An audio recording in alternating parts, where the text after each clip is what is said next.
Hello viewers, welcome to my channel. आज हम बड़ी सोच का बड़ा जादू बुक का 10 चैप्टर का फर्स्ट पार्ट पढ़ने जा रहे हैं। काम में जुटने की आदत डालें। हर क्षेत्र के दिग्गज इस बात पर सहमत है, ऊंची पोस्ट के लिए योग्य व्यक्ति नहीं मिलते। जैसी कहावत है, चोटी पर हमेशा काफी जगह खाली रहती है।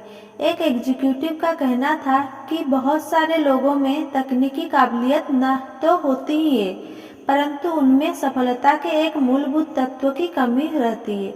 वो तत्व है काम पूरा करना या परिणाम देना। हर बड़े काम में, चाहे वो बिजनेस चलाना हो, ऊंचे स्तर की सेल्समैनशिप हो, विज्ञान, सेना या सरकार हो, आपको एक ऐसे व्यक्ति की जरूरत पड़ती है जो न सिर्फ सोचता है बल्कि काम भी करता हो। जब भी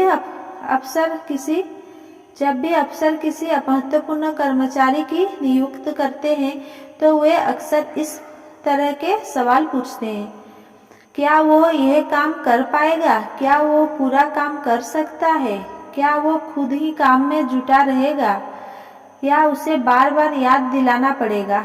क्या वो काम पूरा करेगा या सिर्फ बातें ही करता रहेगा?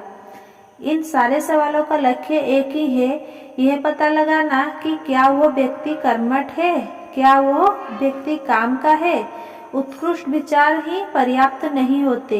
एक साधारण विचार पर भी अगर अमल किया जाए और उसे विकसित किया जाए तो उसके अच्छे परिणाम निकलते हैं। दूसरी तरफ अगर आपके पास सर्वश्रेष्ठ विचार भी है और आप उस पर अमल नहीं कर पाए तो वो बेकार है, क्योंकि वह आपके दिमाग में ही पैदा होता है और वही मर जाता है। महान व्यापारी जॉन बानमेकर अक्सर कहा करते थे, कोई भी चीज सिर्फ सोच लेने पर से नहीं हो जाती। इस बारे में विचार करें। इस दुनिया की हर चीज, उपग्रह और गगनचुंबी इमारतों से लेकर बेबी फूड तक सिर्फ एक विचार था जिस पर किसी ने मेहनत की है। जब आप सफल और असफल दोनों तरह के लोगों का अध्ययन करते हैं तो आप पाएंगे कि आप उन्हें दो श्रेणियों में बांट सकते हैं। सफल लोग कर्मठ होते हैं, औसत व्यक्ति साधारण होता है, जबकि असफल लोग निठल्ले होते हैं। हम दोनों समूह के अध्ययन से सफलता का सिद्धांत खोज सकते हैं। मिस्टर कर्मठ काम करने वाले होते हैं। वे काम शुरू करते हैं, उसे पूरा करते हैं और उनके दिमाग में विचार और योजनाएं होती है। मिस्टर निठल्ले एक कर्मण्य व्यक्ति होते हैं। वे काम को टालते रहते हैं जब तक कि वे यह साबित ना कर दें कि वो काम उन्हें क्यों नहीं करना चाहिए या वो काम वो क्यों नहीं कर सकते, या जब तक काम का वक्त ही ना निकल जाए। मिस्टर कर्मठ और मिस्टर निठल्ले के बीच का अंतर अनगिनत चीजों में दिखता है।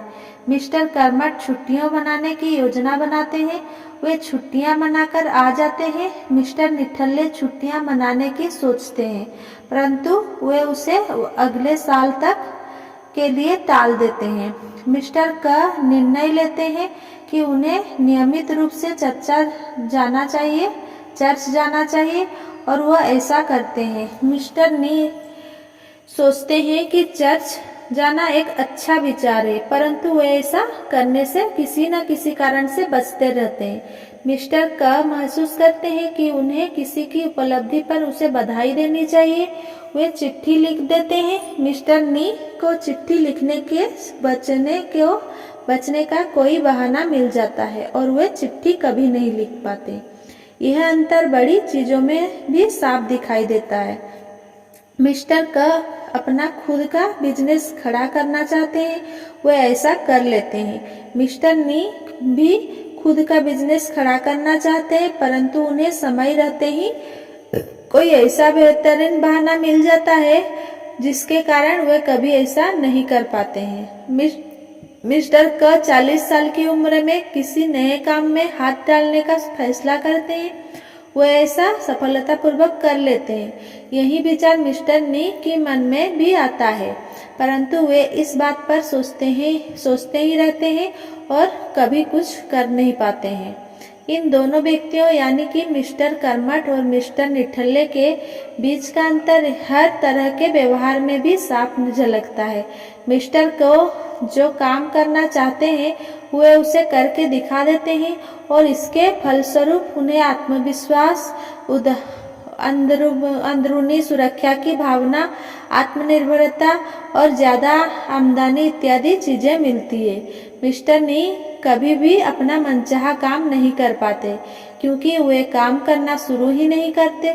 इसके फलस्वरूप उनका आत्मविश्वास कम होता जाता है, उनकी आत्मनिर्भरता समाप्त हो जाती है और वे औसत दर्जों की जिंदगी जीने के लिए बेबस हो जाते हैं। मिस्टर कर्मठ कुछ करते हैं, मिस्टर निठल्ले करना तो चाहते हैं पर कभी कुछ शुरू ही नहीं करते पाते हैं। हर व्यक्ति कर्मठ बनना चाहता है, इसीलिए आइए काम शुरू करने और फिर उसे पूरा करने की आदत डालें। बहुत से निठल्ले लोग इस तरह के इसीलिए बने क्योंकि वे इस बात का इंतजार करते हैं कि परिस्थितियां पूरी तरह आदर्श होनी चाहिए और जब तक ऐसा नहीं होता वे वहीं रुके रहते हैं। आदर्श स्थिति या पूर्णता बहुत अच्छी बात है, परंतु यह भी सच है कि कोई भी इंसानी चीज पूरी तरह आदर्श या पूर्ण नहीं होती है, ना ही हो सकती है। इसीलिए अगर आप आदर्श स्थिति का इंतजार करेंगे तो शायद आपको हमेशा इंतजार करना पड़ेगा। नीचे 3 उदाहरण दिए गए हैं जिनमें बताया गया है कि 3 लोगों ने अपनी स्थितियों का सामना किस तरह किया। उदाहरण 1, जीएन ने शादी क्यों नहीं की। मिस्टर जीएन लगभग 40 साल के उच्च शिक्षित अकाउंटेंट थे और शिकागो में रहते हैं।